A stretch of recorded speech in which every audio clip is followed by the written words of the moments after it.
TWM podcast.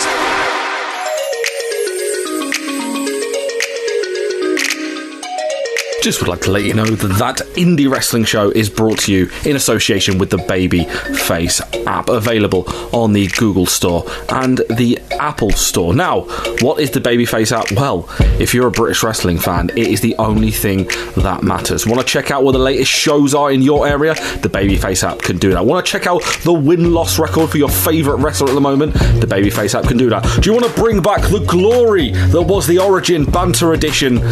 Sadly, Babyface haven't got that kind of sorted out yet. Imagine it's in the beta stage, I can be assured. But if you want to check out any of their matches from Progress or anywhere else past, you can check it out at the Babyface app. Also, you can read loads of articles from loads of esteemed wrestling personnel, including ourselves, TWM. You can check out all of our BritWres articles in one easy place. That is the Babyface app on the Google Play Store and Apple Store.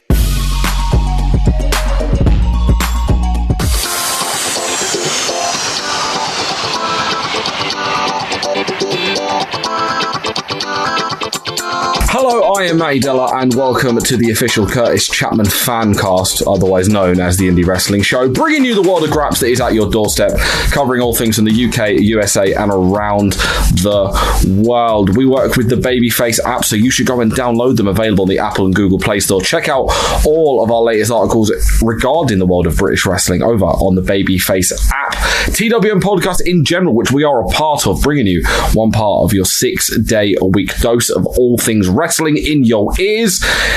A part of SquaredCircleBox.com. They are friends of us. They send us monthly swag for us to review, so you can go and get it as well. Use the code TWM News for 10% off your first order at SquaredCircleBox.com. I realise none of that made any sense, so I'm going to say it one more time. SquaredCircleBox.com. Use the code TWM News for 10% off your first order for your Squared Circle box. I am Matty Deller, and it is a two-man pod this week. Joining me, erstwhile Welshman, notable independent wrestling fan, and the other part of the Kurtis Chapman fan club, it's Mike Mears. Oh, sorry, you just got me listening to my favourite track you did. Sorry, I'll turn it off now. I believe that is the national anthem of Chapmania. Cheers. Chapistan. Chapstanistan. If you are listening, Kurtis Chapman, can you hail yourself from Chapistan from now on? I don't know whether it might get you cancelled, but it doesn't matter. No, from the Chapman Islands. The Chapman Islands, yes. The Chapman Islands via the Cockpit Theatre. Kurtis Chapman, our Lord and Saviour. We will be talking about Kurtis Chapman in just a little bit, but we've got to kind of get through all the other stuff. You know, the admin, if you will. So let's start off by talking a little bit about MLW. Thanksgiving night meant some wrestling for the first time in a long time, as MLW had their show on Thanksgiving for a special edition. We open with the Contra Thanksgiving propaganda package, where they can say tonight that we say goodbye to a new hope in Ross Von Erich. In all fairness, if I was an MLW fan and MLW's last hope was Ross Von Erich, I would just shut up shop now, lads. Just jack it in. I know what they were going for. I know, it just made me laugh. He was never really the hope. No. And he's no Luke Skywalker. Ross Von Erich, you are no Luke Skywalker, sir. Then we get Injustice, and Jordan Oliver and Kota Brazil take the mic and told everyone they don't like Thanksgiving. But Oliver said he was hungry for some gold, some money, and some justice. And Myron Reed got kicked from ringside before the match even started because he keeps refusing to give Doug Markin back his shoe. So, give it back and you'll be allowed to stay out there. Look, they sold it for $150, so... or did he insult Doug Markham? Doug Markham's... he may. That could be a really good... Maybe they should be a tag team. What, Doug Markham? Doug and Dog, the Markhams. If you want to see, just see any back and forth between Reese, our Instagram meme lord / co-host of this podcast, and Doug Markham on Twitter, because of course Reese is the unofficial fourth member of Injustice. So, we get a Survivor elimination match, which is just an elimination tag team match. Not even more than one person. It was not even more than two people. Rather, it was a straight tag team match, player with elimination rules because Thanksgiving. It just really confused me at first when I was reading like the rules for this on like one of the MLW emails. I was like, this don't make sense. Yeah. And then I watched it and I was like, oh, thankfully it makes sense in seeing it. They hadn't just done some ridiculous story. This was hard to stay focused on, in all fairness. It was okay. It was just a lot of stuff happened. For a long period of time, they just did the annoying thing where they just did a load of quick eliminations at the end rather than spread them out. Zenshi and Gringo Loco take control early on. Got a spinning leg slam and a split leg moonsault for a near fall. Zenshi does flippy things, and then Gringo Loco just yeets himself onto Injustice. But then Injustice take control, and they bust open the nose of Gringo Loco.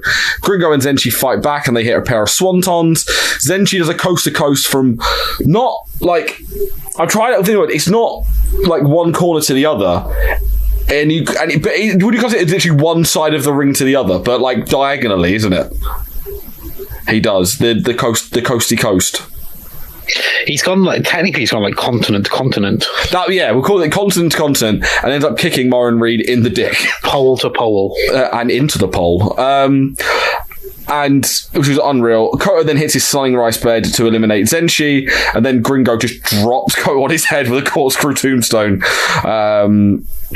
to eliminate Jordan Oliver. Eliminate Koto, sorry, rather. And then Jordan Oliver feigns an injury, and Myron Reed just appears, and then Jordan Oliver hits a diving stunner for the win. Injustice get one over again. They've got the win and the shoe and the money for the shoe. And the gold. We get a retrospective of Kerry Von Erich win the NWA title against Ric Flair, which was good. And then we actually do get a decent promo from King Mo about Ricky Martinez. I thought this was actually a really good promo from him. Yeah, it was. You know, like King Mo has been sort of not like Conor. He's never been like Conor McGregor levels or Chael Sonnen levels of like promos in MMA, but he's always had a decent reputation for selling a fight. You mentioned Chael Sonnen. Have you ever seen the fan made like WWE promo package for Chael Sonnen against Anderson Silva that's on YouTube? Yeah, I'm pretty sure I have. So only because I remember, because I never really knew about Chael Sonnen, and then I watched that thing where it was just Anderson Silva, you absolutely suck. Oh, Dan's best friend, Anderson Silva. Then we get we 1-0 against. Dan is 1-0 against Anderson Silva. Pass it on. King Mo video package leading into King Mo over Ricky Martinez. He was pretty decent. I'll give King Mo that. I know he's been training for a while because he was in OVW when he was in Impact. So he's been wrestling for he has medium levels of training, but he was pretty good. He's been a wrestling fan practically all his life as well, though. So he wasn't an MMA fan. Well, it wasn't always around that time, was it? But so he's always. It's always something he's wanted to do, and think he beat probably his brothers as a kid. It was also one of those ones where I couldn't tell whether it was piped in cheers or he was pretty over, because at first I was like, these are really badly piped in cheers. Then you go to the crowd and they are all chanting Mo. I think there was a couple of issues with the sound on this show anyway. Maybe it did seem a bit weird because the crowd were very loud, then very silent, then very. It was a weird one. Martinez hits him with a quick kick, but then King Mo just cuts him in half with a spear off the Martinez comes off the top and just completely gored. Big splash, got Rich powerbomb, which he needs to be careful on because he nearly dropped Martinez right on his head, and then puts on a knee bar for the win. So it was decent. I imagine it'll get better with time. They've got this. I hope they make that open weight belt like a bit more of a hybrid title, because you've got your Douglas James, you've got your Dominic Garrini, you've got your Lawlers, you've got Boy Jr. Yeah, Davey Boy Jr. Your Thatcher. Just have a Bloodsport title. That's what we need. Yeah, basically. Mance Warner then has a recorded message for Jimmy Havoc live from his uncle's home in Bucksnort, and he told him he doesn't want to mess with him, he doesn't forgive him, and Havoc has pissed him off, and he finished him saying it was an eye for an eye. So someone's getting stabbed in the eye in this Prince of Darkness match they're going to have. If anything, surely an eye for an eye is they're both getting stabbed in the eye. Yeah, they're both going to end up blind. We then get a pretty cool video package for Jacob Fatu, and they announce that Selena De La Renta is going to return next week. Whatever she does, we don't know. Which is going to be interesting, because I wonder if she's coming back maybe to part of the women's division, because she has been training. So, yeah, remember you saying before. But she's just vanished. She wasn't on this set. She died at the hands of LA Park, remember? Yeah, it was ironic. She lives in Florida. She wasn't on these set of tapings, which were in Florida. But she'll be in a whole different thing. She'll be in New York. Then we get the lifestyles of the rich and dynastic as Alexander Hammerstone and Richard Holiday were discussing Hammer's huge gift from the dynasty. MJF was on FaceTime because obviously he hasn't got a face in this promotion. Botox. He is Sin Cara. And Holiday says his feast. This made me laugh. It's like, my feast/dinner was superb, and Hammerstone, you're always welcome at my father/lawyer's beach/yacht club. Too many slashes. Not enough slashes, if you ask me. The huge gift was, as Holiday put it, wow, that's a giant man. Weirdly, the most sensible thing he's ever said. Yeah, it's just, I was hoping the man would come in dressed as a giant AirPod. It'd be a 2-for-1 deal, but alas. It's a 7-foot-tall guy called Logan, and he's going to be in the Battle Royal, whatever that is, next week on Fusion. They didn't really kind of say what will happen. They said they'll just a Battle Royal next week. Okay, cool. But they've not mentioned there being any sort of Battle Royal at all or anything, and they've just gone, like, the Dynasty have said, there's a Battle Royal next week. Yeah, it's always on the 80s. There's the 80s booking. We have a giant man. Quick, put him in with many people so he can win Battle Royal. The only thing that makes sense is if it's like a dynastic battle royal and they've just got a bunch of jobbers, ridiculous level jobbers and midgets and just ridiculous people. It's Rumble rules, and it's Rumble rules, and Ariel Dominguez comes out every single time. Ariel Dominguez does the Kai and Tai on his face over and over again. The guy, I did some research. He's Logan Creed, wrestler out of Georgia. It is funny that Hammerstone was meant to be the muscle of Dynasty. He's like, no, I've got a bigger person, so I am no longer the muscle. I am the smart man. But he's the meat castle, remember, not the muscle. Yeah. And what does that make? That makes Logan the meat tower. The meat tower. That sounds like something Val Venus would call himself. Yeah, that sounds like something on your OnlyFans. Subscribe. I think this. Tom Lawlor's almost too excited about Ross Von Erich's title shot. Yeah, I think he was more excited for Ross's title shot than his own. Yeah, like, he's in his corner, and when Ross calls him family, I was like, so we know what's happening there. Because they signposted this like a motherfucker. Yeah, we've not seen this one coming at all, have we?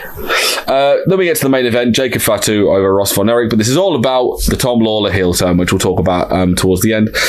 Very methodical beginning. Like, it's a very slow, labouring start to the match with Fatu. Not in a bad way. It works for this. It's almost as if Jacob Fatu was working a WWE style, if the rumours are to be believed.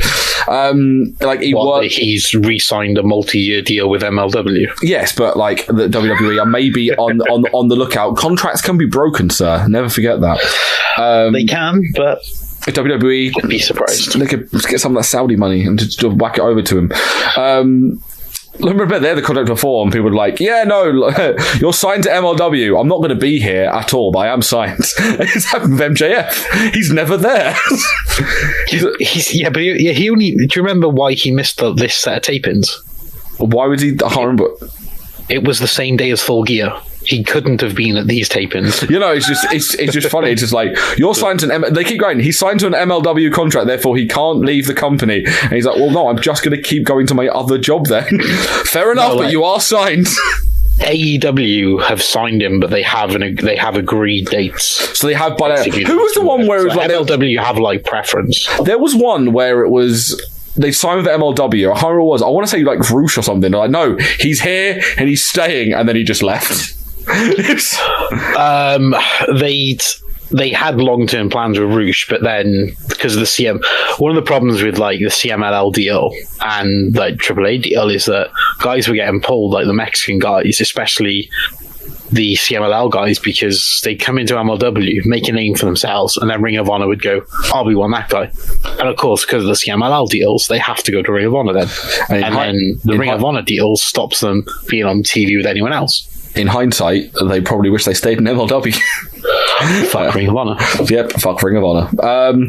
So they get some big shots and a slow beatdown from Fatu and a nerve hold, and we get a double crossbody, and it means Ross can rally and hit a big dive to the outside. Fatu goes for a power bomb, but then the claw. Never take a nasty spill to the outside. Ref bump.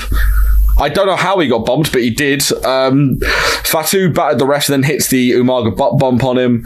Fatu does the Samoan in the handspring moonsault and then goes for a pin because reasons. Like, it's not as if they haven't really... sense. Because I would understand if they blast him as the Samoan savage that don't know no better, but they haven't. They've classed him as an intelligent man.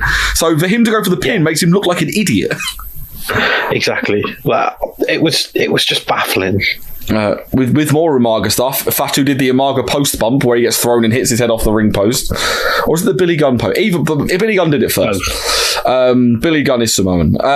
Ross does a crossbody, but then Samael gets him with a chair and he gets drop kicked into it. Lawler grabs the chair. He then twats Von Erich and then says into the camera, "Fuck Contra, fuck the Von Erichs, and fuck the B. Brian Blair."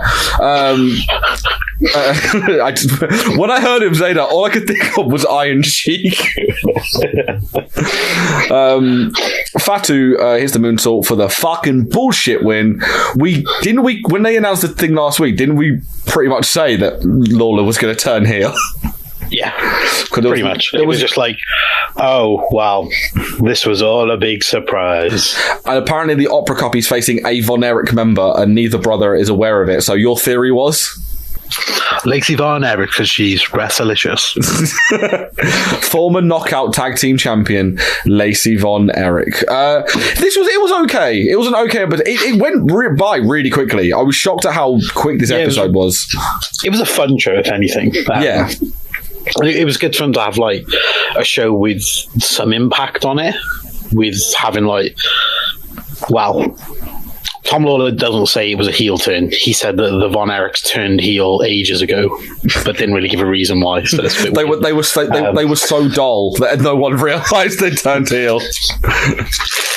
I don't. It was all right, and it was nice. I think realistically that MLW are trying to do something to bring back that Thanksgiving wrestling. Yeah, I reckon they could have done. Hopefully, I hope they do a special more often on the Thanksgiving one, because like, what I was getting really into it, and then it was the main event. I was like, oh, this is now finishing. But it was good. I mean, because I think is this the last one from these tapings, or they got one more with the Battle Royal on? It's the last one because Opera Cup's this weekend, isn't it? New York show's tomorrow night. So tomorrow night. Apologies. So yeah, this weekend. So yeah, that was the last one. So we're going to see the Battle Royal, whatever that may be, and Shinjiro Otani in the Opera Cup, and as we Shigehiro Irie, one of our Shiggy, because you've got Dynasty and you got Dynasty and Strongheart. No, it's Contra. Contra, not the Dynasty. Sorry, that would be really good because it's Shima, El Lindemann, and Irie and Shiggy.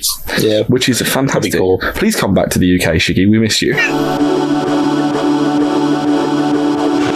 This podcast, and indeed all TWM podcasts, are brought to you by SquaredCircleBox.com, the only place for your monthly wrestling box needs. With things from superstars from WWE, AEW, New Japan Pro Wrestling, Impact Wrestling, British Wrestling, Independent Wrestling, and loads more, it is the only place that matters if you want to get the best wrestling swag for a low price. That low price is just £25, people. What a bargain! And you can get snapbacks, t-shirts, magazines, DVDs, trinkets, whatchamacallit, doodads, you name it, they have it each and every month. And just because you listen to TWM, you sexy people, you get 10% off your first order. All you got to do is use the code TWM News in the checkout. Just use the code TWM News in the checkout for 10% off your first order at SquaredCircleBox.com.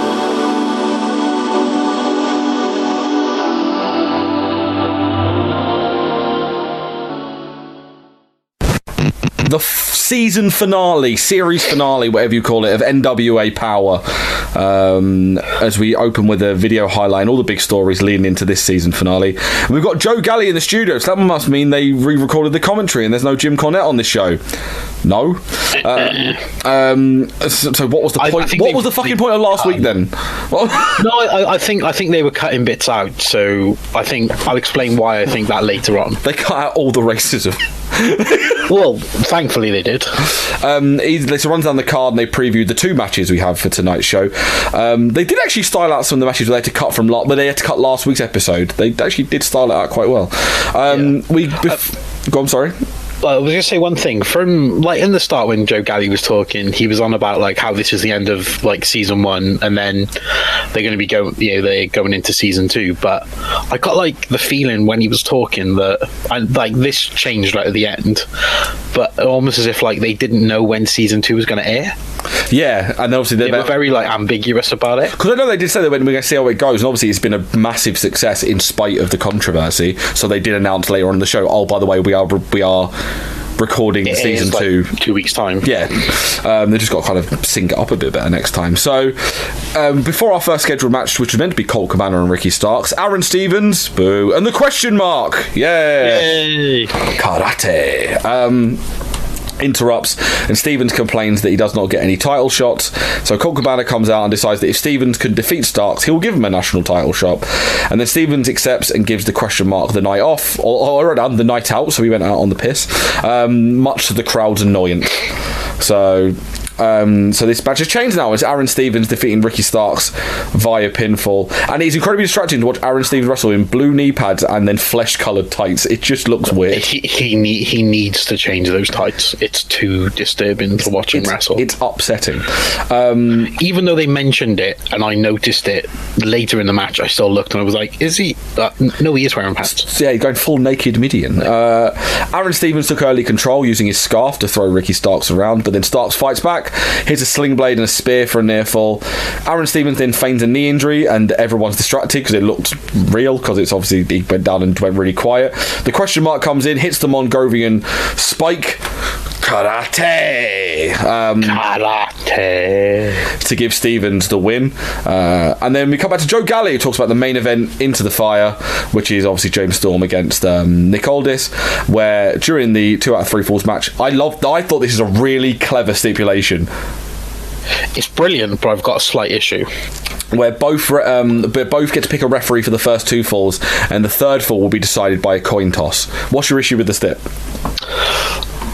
I don't understand why the challenger picks first.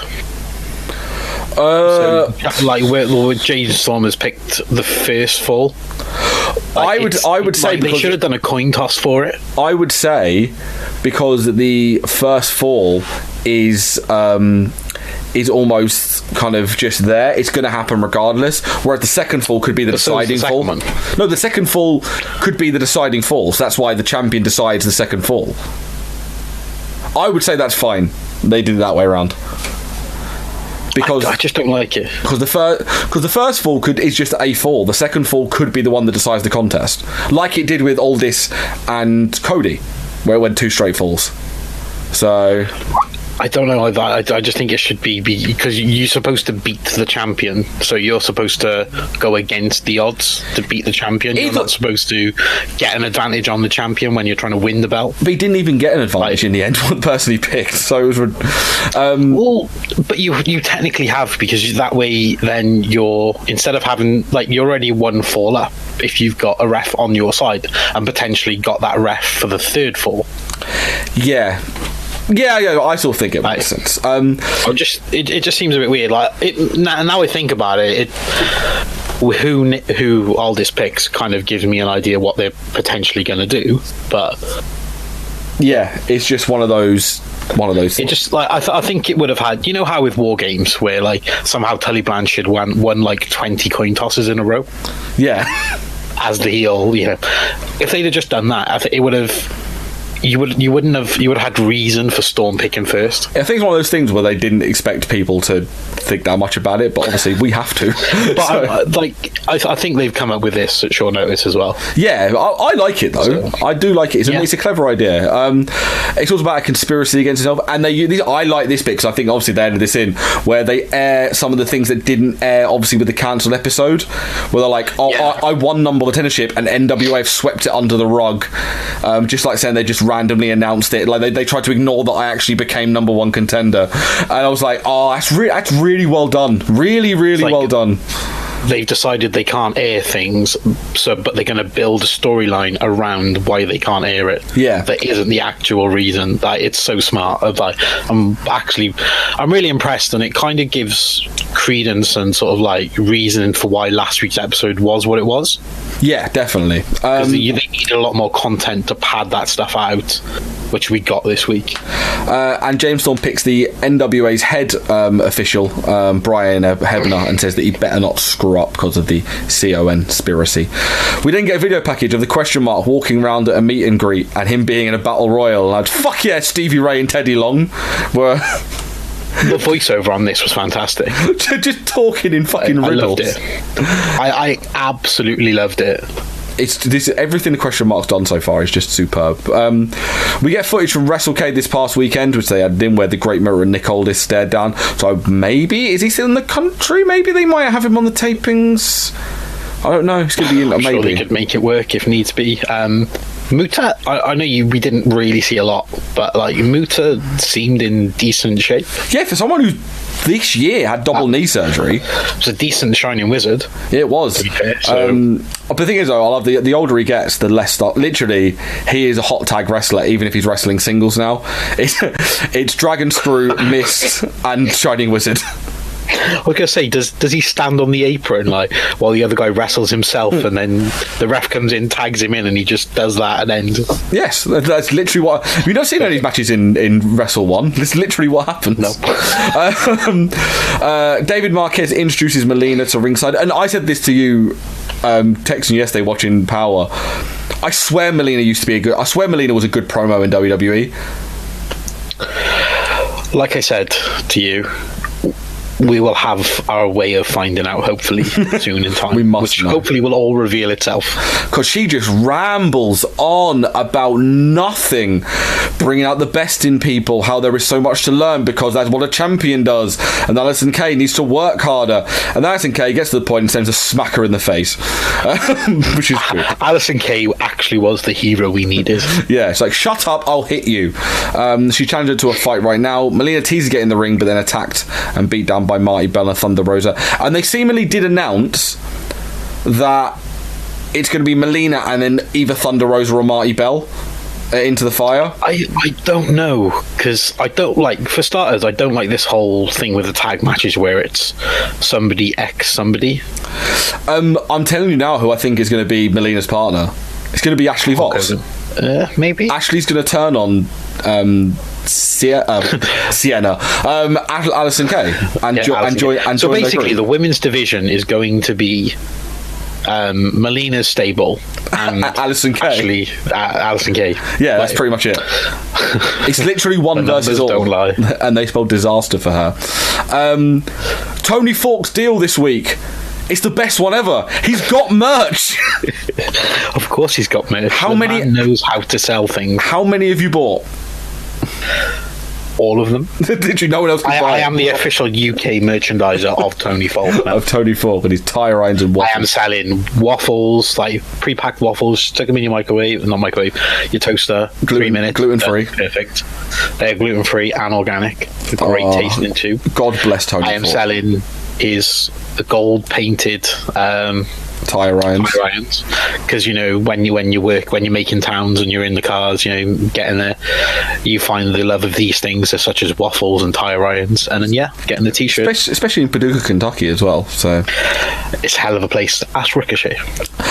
Carl Davis interviews the both of them, the hot wrestling hotbed of Tony Falk, Ricochet, and Chuck Taylor.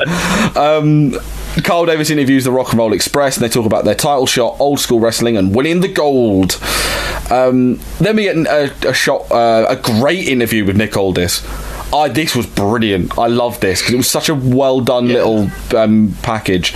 He talks about James Storm and his conspiracy, then goes, "We ain't in TNA anymore, James," which was great. I love they both cut to the bone, didn't they? Yeah. And I think that's really indicative of them wanting this and the NWA to work. Oh yeah, because they could have quite easily just gone, "No, we'll play it safe. They'll have a storyline around it, and we'll not bring real life into it." But they just gone the whole hog. And he says that James Storm is the middle of the pack, but he's made everyone bow to his knees. And he says there's only one person that wanted him in this title match, and that was me. So I'll make you regret decisions. I'm going to take you into the deep water. And he says the referee for his title match is going to be Tim Storm, which is brilliant storytelling, because are we going to have Tim Storm maybe screw Nick Aldis, or is he going to screw James Storm to side with to help his friend Nick Aldis? It's just, I'm so intrigued. What I think's gonna happen? What? Tim Storm gets taken out midway during the show. You see backstage, the replacement that comes in is Mama Storm. That's the booking everybody needs. And then we find out that Mama Storm was Camille, because Camille is a time traveller. I think what you actually mean, we find out that Mama Storm is actually the question mark. and the question mark unmasks, and that's right, it's Lacey Von Erich. And he gets asked about Camille again, and he says that he'll give Camille the night off in this title match, so he has no distractions whatsoever. You can't fault Nick. He did make the point of saying she's still getting paid. Yeah, actually, he's label. He's the most honest man in pro wrestling. He is. So, you haven't got to work, but I'm also going to pay you. So what? Camille's probably like, I'll believe that when I see it. I've been screwed over enough times. Then we get a very random ad for non-tackle football, which basically says, if you do tackle football, you might as well be smoking cigarettes. The fuck? I thought it was a smoking at first. Yeah, I agree with the sentiment of it. From in terms of professional field, in terms of stuff with kids, but it was just so random. It was like the most American advert ever. Where, it was so bizarre. When you're in America, you watch adverts and they're like, "Hey, have you got vaginal bleeding? Oh, buy these tampons. They're good for heavy flow." Hi, I'm Lacey Von Erich. You said 12 words, and they've all scared me. It's just. That's the best thing you've ever said. You've said 12 words and they've all scared me. Please tweet us at TWM Wrestle. What are the 12 words that Mike Mears is scared of? It's just, it was so weird, because with that context I'm saying, what happened? They just said that non-tackle football gives you cancer. Is that literally what they basically? So weird. So my weird. God, I have bad breath and bad skin, and I've been really short for life because I played non-tackle football.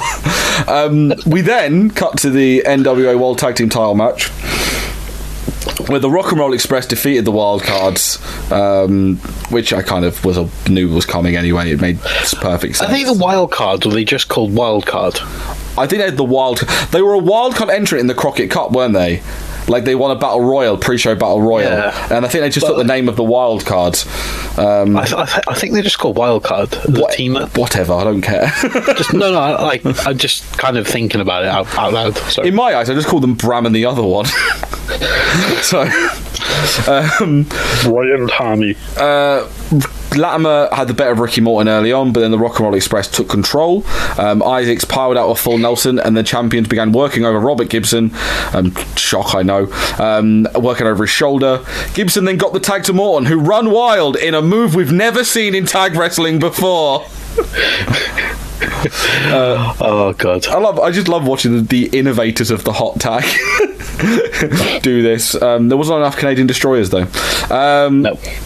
And the veterans nearly got the win on the double dropkick. However, following a miscue, Ricky Morton rolls up Royce Isaacs to pick up the upset. Yeah, brilliant, rock and roll win. Jim Cornette celebrates with them. Oh, that's really ruined this, isn't it? Yeah, just a little bit. But we do get an acknowledgement of Jim Cornette post-match. Yeah.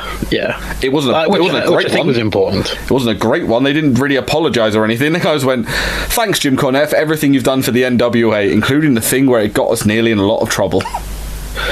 Yeah, realistically, they just want to move forward from it, don't they? And it's understandable from any business. Like, you would just want to move forward from it. Yeah, you are right. It just made me laugh. Then Joe Galli announced an NWA World Tag Title rematch between the Rock and Roll Express and the Wildcards. We get a triple threat match between Aaron Stevens and Ricky Starks and Colt Cabana for the national title, which should be a really, really good match. And they run through the card, and the card looks really, really good. Really, really, really good. We'll do a preview next week before the show. Obviously, there's no NWA Powerrr. Before we go into the fire. Into the fire. And then Nick Aldis had a special announcement that he's got someone that's going to be replacing Jim Cornette on commentary, and for many people this will be good news, but for the rest, I'm afraid I've got some bad news, and it's Stu Bennett. The winds of change are coming. Former World of Sport Wrestling Hall of Famer, Defiant Wrestling Hall of Famer. Bad news, Barry Island. I think it's a fantastic pick. Yeah, like, he was great. Like, I was terrified it was going to be Matt Striker. Do you know what? I was genuinely thinking about it last night, and he came into my mind, and I was like, "Oh, fucking better not be Matt Striker." Yeah. I either want Stu Bennett or Vampiro. One of the other. Play my fucking music. Play my fucking music. Yeah. Well, no. When he did commentary on Defiant, and when he did commentary on World of Sport, I know it was heavily scripted on World of Sport. He's a really good color commentator. He is. He's really good. You know, he is really well spoken as well. Like, he's probably the best guy he could have got. Wade Barra. The question. I just want to hear him say the question mark. The question mark. Yeah, no, really enjoyable. Obviously, no power next week, so we'll preview into the fire. But after a little bump, a little motorcycle related bump, it looks like the NWA are back on all cylinders. Yeah. I think it's important to remind people that if you want to watch it, if you're going to watch Into the Fire, order it before the 7th, because it goes up in price on Fight.tv. Yeah, go get it now. Save yourself some monies. There you go. Money saving expert Michael there.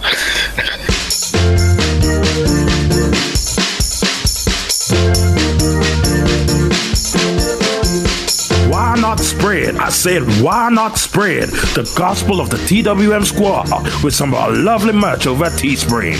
We have t-shirts for all shapes and sizes, hoodies, sweatshirts, mugs, stickers, and loads more. Also, just for listening to this podcast, you can get 10% off your order. I said using the code podcast. That's podcast. Once again, podcast in the checkout for 10% off at teespring.com/stores/TWM-wrestling-merch. That's right.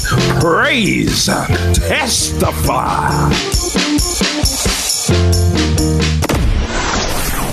Something different. It's time to lay the law once again. Prepare for war. CZW. Yeah, I know. CZW recently announced that they're doing a deal with Fight TV to show their stuff live. And I saw they're showing Cage of Death live, so I'm very fucking excited for that. And they had Night of Infamy, so thanks to Fight TV for hooking us up. I had a little watch of Night of Infamy. Mike has not, so I'm just going to kind of have a little chat through this before we go on to other things as well. Yeah, it was really fun. I do like myself some CZW. I imagine, much like with WrestleMania, I imagine you, Mike, will jump in at Cage of Death because it's Cage of Death. So, oh yeah, you have to. You have to, don't you? Yeah, I've just had a busy weekend. I just haven't been able to catch up on this stuff. Off swanning about with Mick Foley in your other life with your other family. Yeah, sometimes, you know, you got to spend the evenings with these people. Yeah, it's tough life. It's interesting with CZW, which I go a bit more in depth about it. Next Monday, you can check it out when I interview my new best friend Casey Catal. What is it with you and making friends with wrestler called Casey? Oh no, Cantazaro and Catal, but no, legitimately. I mean, if you don't like hearing two people literally go, "Oh my god, same," and for 45 minutes, that's all me and Casey do. But we talk about our career and stuff. Do you both love Zoe Lucas or something? No, we both love Frozen. We both love 90s music, and we both love Dan Barry and John Silver. So, well, that's I'm on board on the last one. Yes. So week 3. You enjoy it. It'll be fun. It's a really, really, really fun TWM talks. Check it out if you want to kind of just get a little insight into someone who's like new to the deathmatch scene and he's getting into it and had a mental deathmatch this past weekend with Jimmy Lloyd, which we'll get to in a bit. We had the Skulk over Young, Dumb and Broke. Young, Dumb and Broke is Jordan Oliver's actual stable in CZW, which is where kind of he got his name. And obviously Leon Ruff in the Skulk. I don't know if you've seen him. This is AR Fox's stable in Evolve, because CZW, I think CZW is starting to work with Evolve now, because they had like AR Fox came back and they had the Skulk on the show. CZW come to the WWE Network. I'd love that. Lol. But the thing is, like the thing with CZW, and I kind of touch about it in the interview with Casey, is that, I'm not going to lie, Game Changer Wrestling kind of, one, stole their thunder, and two, stole a lot of their talent. Like, they're independent contractors. I know, but like they all moved. Brett Lauderdale did GCW, and then Larry Legend went over. MLJ went over. Jimmy Lloyd went over. Matt Tree, like all these. And obviously they've got Nick Gage as like the ace of GCW. But like a fair few of these guys have still been doing CZW. Oh, they have, but like this is. I think this is the first time in a while that Tremont was back. First time in a while that MLJ was back on commentary. I feel there's been a deal's been struck because Brett Lauderdale runs GCW. I don't think GCW and CZW are on the best of terms, but I feel like a deal's been brokered now that they can all work together, which is good because it means that we get like Anthony Green, who wrestles in Evolve and stuff. Like, there's been a deal going on, like it works really, really well. The Sculpt of Young Dumb Broke, check out Leon Ruff. He's one to watch for the future, definitely. Anthony Green and Ava Everett, they went over Alex Reynolds and Mark Sterling. Mark Sterling, who was on Raw this past week, he got battered by the Viking Experience. Smart Mark Sterling. I love that name. The Smart Mark Sterling really popped me. What I love about this is everyone kind of assumes CZW. It's like, oh, it's all just garbage wrestling. No, they've now separated the brand. So like the final two matches will be a death match. The rest of the show is a normal show because like this one finished a DQ. So like we've discussed this on how you look at like the top talent, like a lot of the top talents in the world now, and a lot of them have come through CZW, either from a training aspect or from sort of longevity of work in there, and a lot of them they're not deathmatch guys. They like proper wrestlers. Like, hey, one of them's nicknamed Johnny Wrestling. Yeah, one of the people that is one of WWE's 3 world champions was trained by DJ Hyde. So think about that. And I'm now currently trying to think who the 3 WWE champions are. Bebe. Well, Adam Cole from the end of the 90s. No, not BB. Oh no, that was BB. That was BB, the paramedic. Adam Cole obviously was the came from CCW, of course. Obviously, literally, if you listen to the interview, me and Casey, we just listen. I just go all the people that came from CCW: John Moxley, Sammy Callahan, Adam Cole, Drew Gulak, Shane Strickland, just Chuck Taylor, AR Fox, Chuck Taylor, Johnny Gargano. It's just Chuck Gargano came more through Chikara, but he was in CZW. Yeah, but he still did a fair chunk in CZW. And then even before that, if you look at the people, Sanjay Dutt came through CZW. So maybe Drake Wirtz. Oh yeah, Drake Wirtz as well. There's loads of people. Bear Country are really good. They're like a big monster tag team. They murdered this guy Gabriel Sky, whose tag team partner's injured. They want the Rep, who's like the big ace tag team in CZW, who again are a really good tag team. They kind of filled the gap left by LAX. I believe they were a part of CZW for a bit. Yeah, they were kind of on the come up, and then they went off to pastures new, and the Reps kind of really taken over as well. Private Party actually got their start in CZW as well. And David, I know what I remember. I actually remember watching David Starr's first ever match in CZW. Like his debut match in CZW when he first started wrestling. It was fantastic. Jimmy Rave, long live the Embassy. He was meant to wrestle Jordan Oliver for the Wired title, but he was injured. They got attacked by Young, Dumb and Broke, and Azrael made the save. OG CW fans remember Azrael. And Jordan Oliver went over Azrael for his Wired title. We're going to get Young, Dumb and Broke against Jimmy Rave, Azrael, and Monster Mac at Cage of Death, the old guys versus the new guys. We then get get into the deathmatch stuff, or the kind of the big main matches, we have Jimmy Chondo going over Connor Claxton. John Silver came out and just kicked the shit out of Connor Claxton because Connor Claxton cost John Silver the CZW title. Jimmy Chondo, this was basically based off a year ago at Tournament of Death, where they were both in the Tournament of Death, and Connor Claxton, literally it was a deathmatch squash match. Yeah. He just murdered him. And then Claxton obviously is feuding with John Silver. John Silver murdered him, and Chondo won his match, so Silver gifted him the win. Then we have Joe Gacy. He faced AR Fox CZW title, and I love this. It's a really, really nice story. Joe Gacy won the belt, but he doesn't want it. So he has on, like, because he left CZW and came back, he calls himself the Unwanted. No one wants him about in CZW, and he's got like on the title it says Unwanted. He's like wrote in on Sharpie Unwanted on it, but like he doesn't want to be champion, but he doesn't want to ever lose it. So he's it's a really, really cool little storyline they're doing with Joe Gacy. If this was a man and his girlfriend, everybody would hate him. This is true. He beat AR Fox in a very, very good match. Then we got a death match between Anthony Gangone and Matt Tremont, where Matt Tremont kicked the shit out of him. There was a flaming table spot, but unfortunately, the thing that happens where if you don't do it quick enough, the table goes out. So it was a lightly flamed table. It was a sautéed table that he went through. I like my tables lukewarm when I go through them. Then DJ Hyde came out because Gangone's just been a pain in the arse to CZW for the last year. But then Maven comes out and announces that he's not revealed it. He is the CZW president, and he is higher up than DJ Hyde. So no lariats up for now. So basically he saved Gangone's ass. We found out that Andy Gangone is banging DJ Hyde's wife. So DJ Hyde is putting his career on the line at Cage of Death, I think against Joe Gacy, if I'm not mistaken. Then we get Casey Cattell over Jimmy Lloyd in the Squared Circle of Sacrifice, which was a superb match, great narrative. I love this, and again, I speak about Casey on Tito and Talks, not to give too much away, how the whole storyline of this is we're building towards Jimmy Lloyd against Brandon Kirk, which is this feud that's been built off like 2 years, based off them wrestling in Squared Circle Sacrifice 2 years ago. And Casey is the wife of Brandon Kirk, IRL and in story. So this is basically, rather than the dastardly heel putting his wife in front of him and being like, no, you can't face me, here's my human shield. Casey's thing is, she goes, no, you have to go through me to get to Brandon Kirk at Cage of Death. Like, you have to face me first to get to Brandon Kirk. And these two fucking killed it. Such a good match.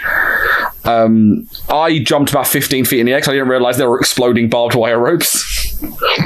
Yes. I don't think a lot of people have to search this one. I don't think a lot of people did. When they went into it, I went, fuck, jumped up about 3 feet in the air. Really good. Casey took some mental, but there was one she took a part I've never seen before. What they did was they had a barbed wire board. By the way, for anyone who knows, Squared Circle Sacrifice is basically they take the ring ropes down, barbed wire around the ring, and they take the canvas off, so it's just wooden boards. But they did a spot on the extremely safe. Yeah. And they did the spot where it was like 4 chairs. They did the barbed wire board across chairs, like as a table. Yeah. But they put a plane of glass on top of the barbed wire. Oh. So it was just glass into barbed wire. It looked really cool because obviously the glass smashed, but it smashed into the barbed wire. So it's like a really aesthetically pleasing spot. Also, Spot, I'm not going to say too much because we do go about 5 minutes and laugh a lot about this. Spot, when Casey gets into the ring, realises that it's not ring ropes and catches herself on the barbed wire as she gets into the ring.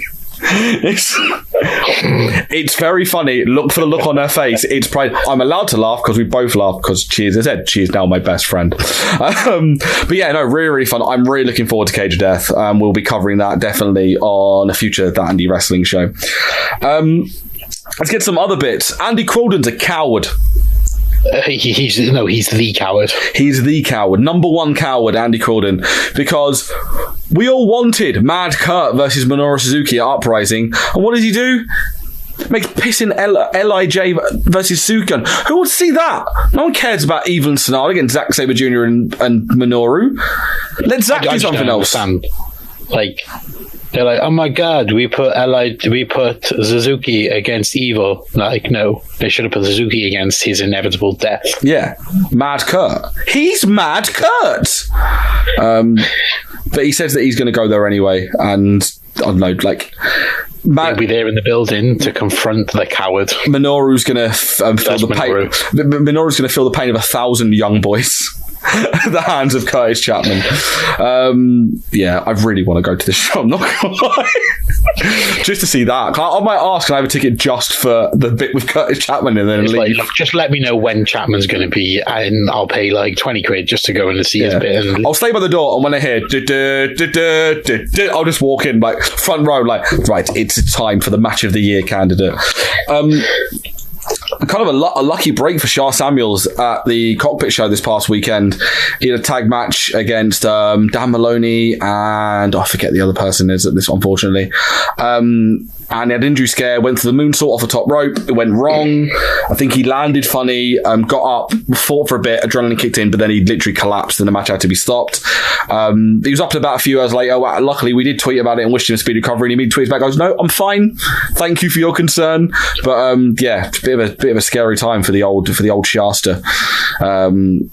Especially heading towards Uprising with his tag title match against the old Kings of the North. I don't know if it's Freebird rule with them three, but still. I'm not too sure because they're carrying all 4 of the titles. Oh, that's it. As I dropped my phone on the floor, apologies.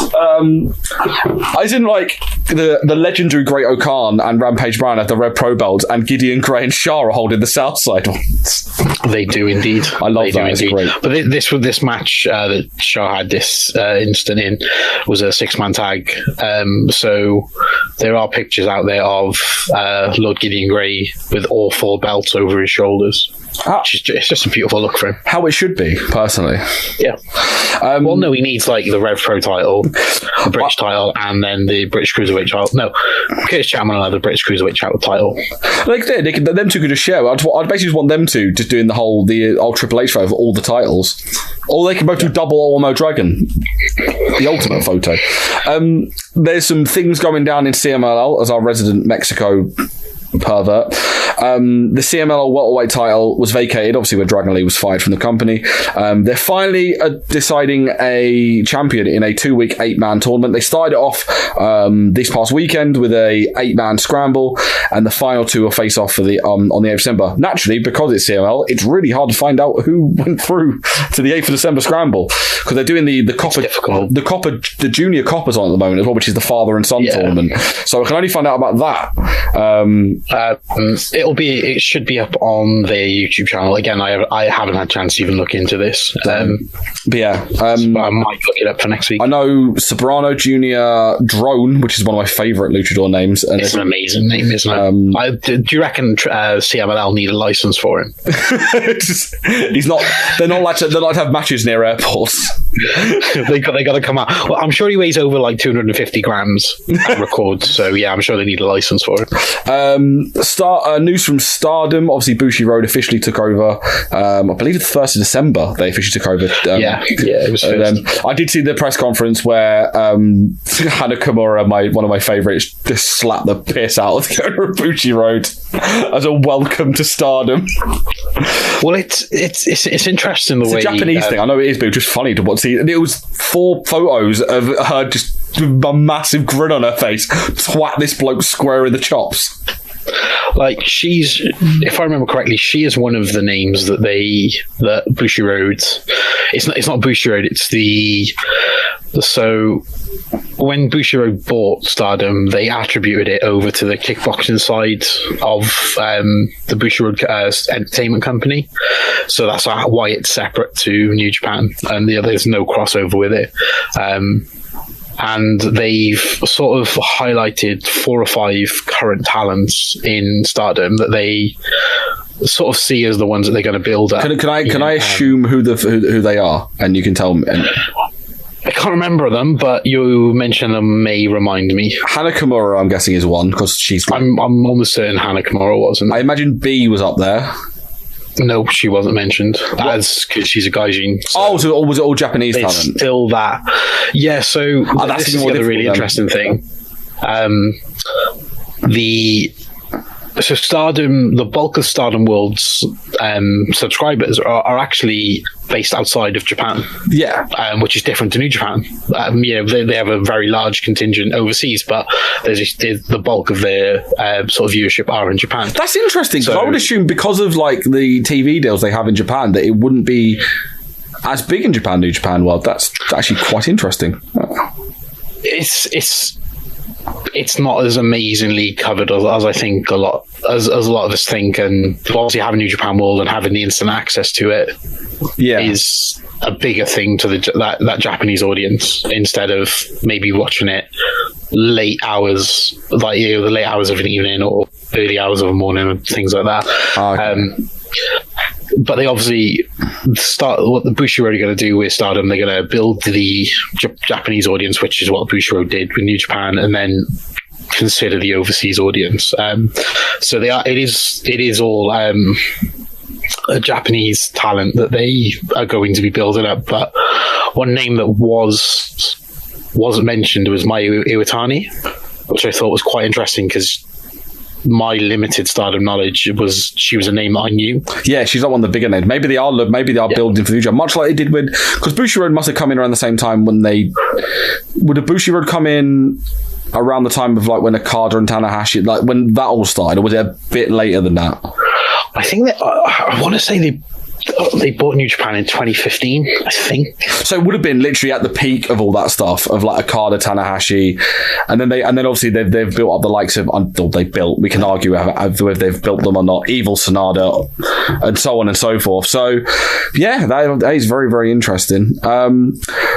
Riptide have got Combat Panto on Friday at the Bright Helm in Brighton, which I might be, don't know, I'm not telling you, you're not my real dad, going to.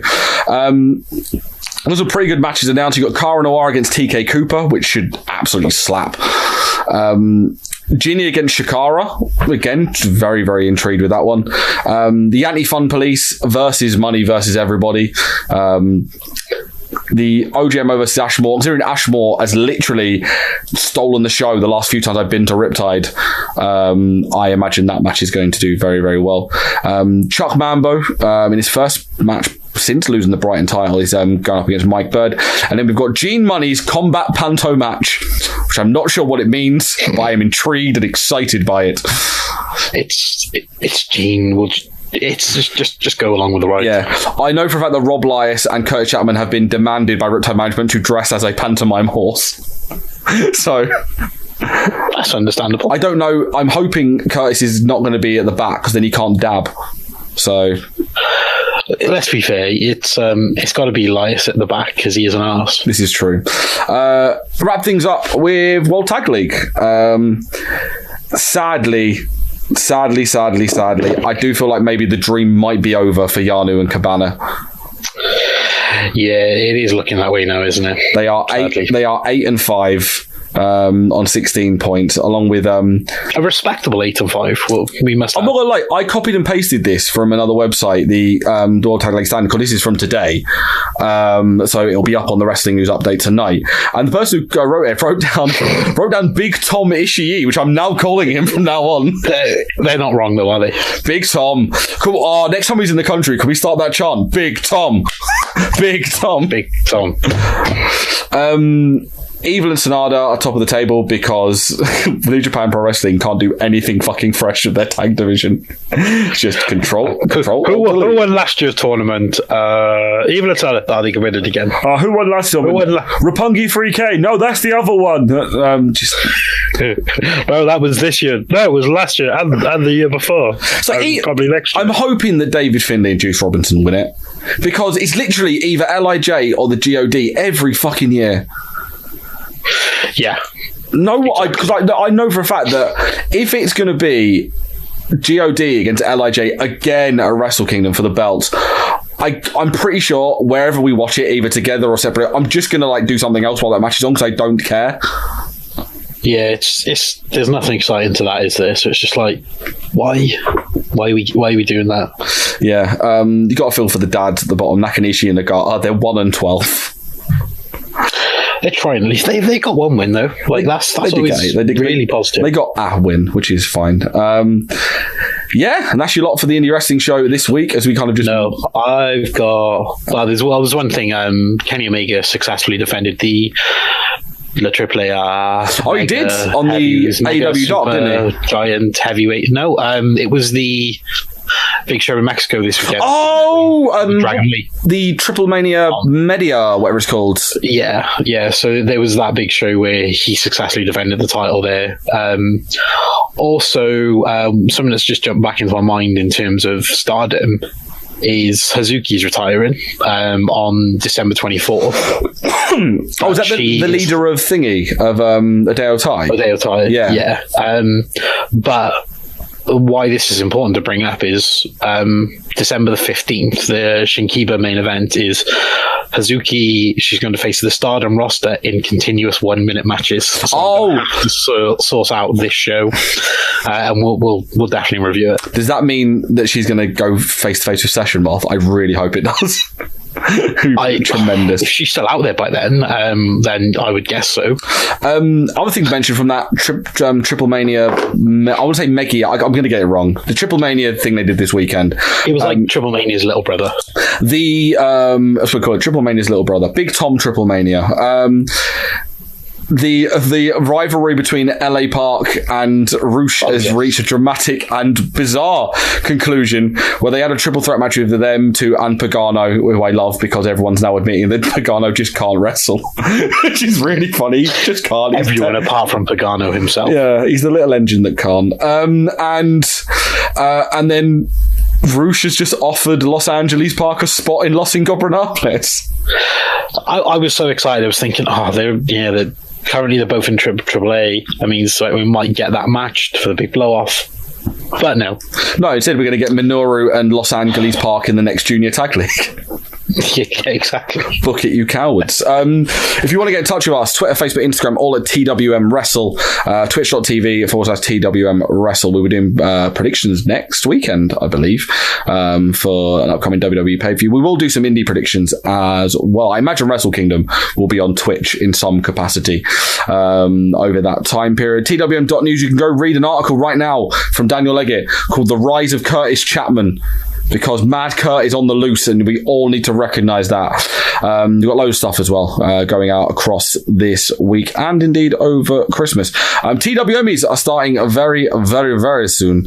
We're recording the first one this weekend, I do believe, and we've got some special guests getting involved as well, so please go and check out our podcast feeds, leave us a rating, review and 5 stars and all that goodness. And there is a massive competition coming up, I believe, in the next few weeks in the lead up to Christmas, so please, again, social media is at TWM Wrestle. Michael, what is your social media-ness? I believe my account this week is at Twitter. At Twitter. My account is at MySpace.